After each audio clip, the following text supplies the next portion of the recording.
Sangaan isa kolaase dhiisee isa silmiirraa buqqise dhiita jedhani.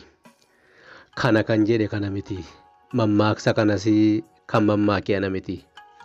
Shamarree tokkotu akkas jedhee naaf barreesse. Waanan karaa keessaa si barreessu kana karaa miidiyaa keetii karaa boonjur miidiyaa gurra uummataa naaf ga'i.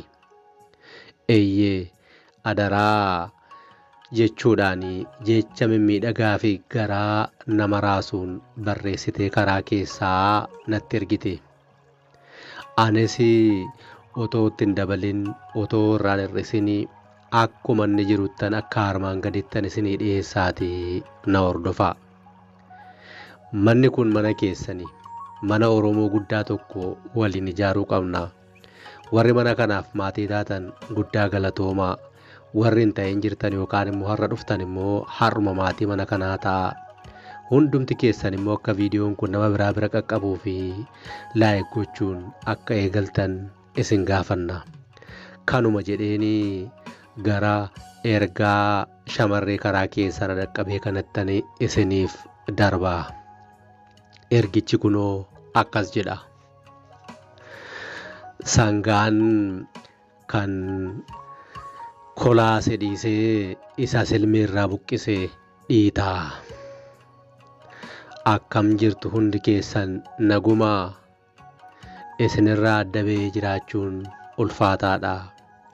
Obbolaan koo, firri koo, lammiin koo Oromiyaa keessa jiraattan hundi keessanuu akkamii?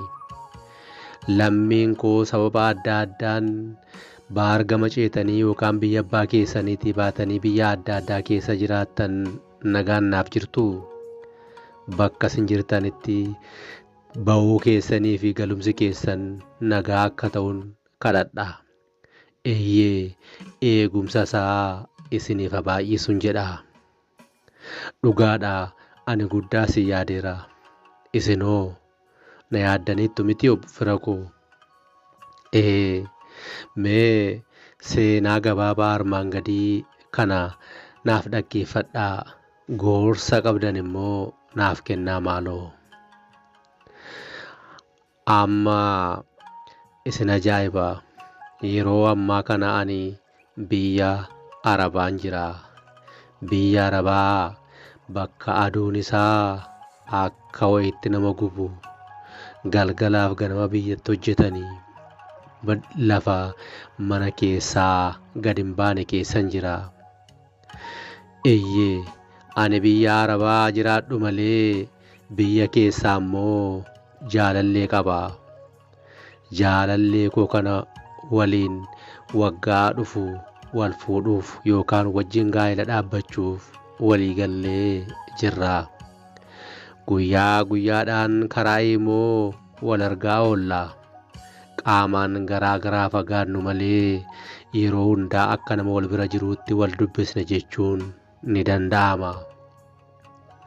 Hiriyyaan koo kun yeroo hundaa jaalala kiyyaan du'uuf akka jiru guyyaa itti wal agarruu fi guyyaa gaa'ela itti dhaabbannu hawwii guddaan eegaa akka jiru naaf hima.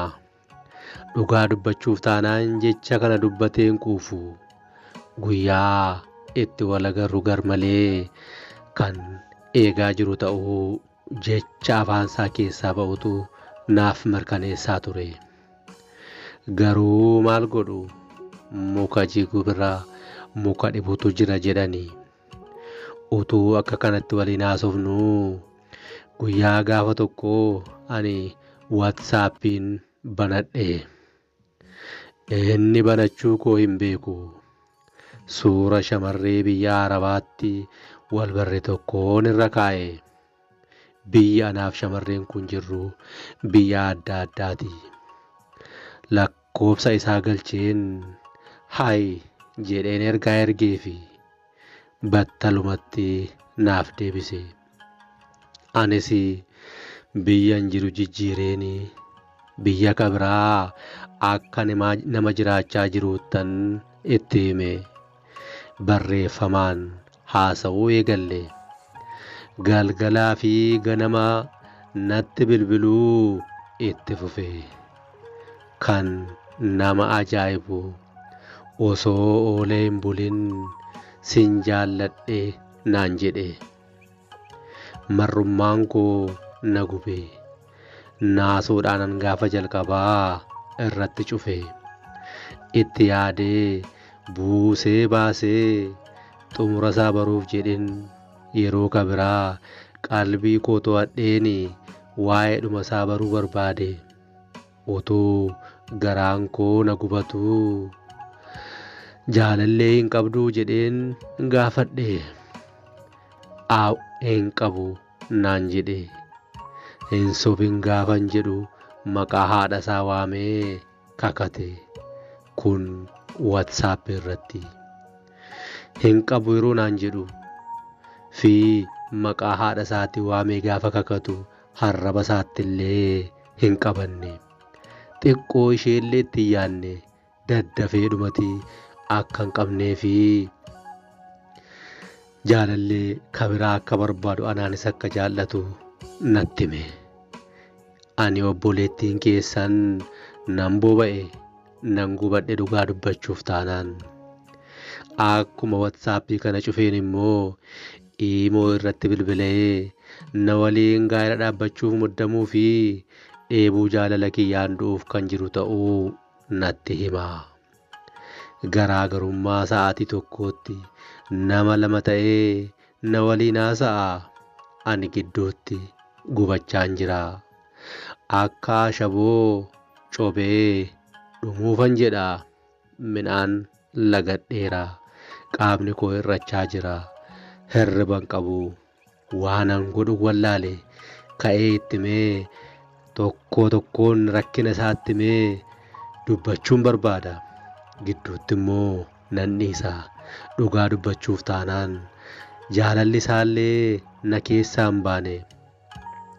Kana gidduutti yaadaan oliif gadi qabameen jira.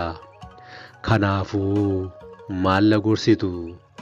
Mee akka obboleettii keessanitti na ilaalaa. Hundi keessan gorsa isinitti dhaga'ame naaf kennaa.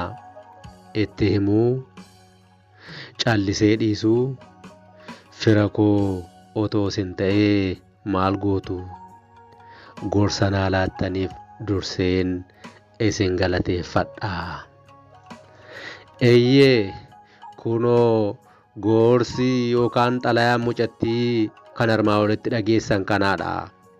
Kanaafuu mee waan isinitti dhaga'ame bakka ishee ka'aatii bakka ishee of ka'aatii barreessaa. Yaadas jalatti kennaa fi isheen hordoftuu miidiyaa boonjuu kana waan taateef akka gaariitti yaada keessan dubbisuuf onnattee eegaa jirti. Eeyyee akkasin yaada gaarii laattanii fi akkasin baay'ee gorsitan abdiin qaba. Eeyyee isinittan boona malee isinitti hin qaana'u. Kanaafuu waan isinitti dhaga'ame kana akka obboleettii keessanitti ilaalaatii waa ittiin jedhaa. Galatoomaa. Anaaf naa jiraadhaa. Eeyyee miidiyaa kana jajjabeessaa hiriyoota keessaniif qoodaa. Viidiyoo itti aanuun hanga wal agarruutti nagaatti. Nagaan isin marsee haa jiraatu. Ciao Oromoo koo.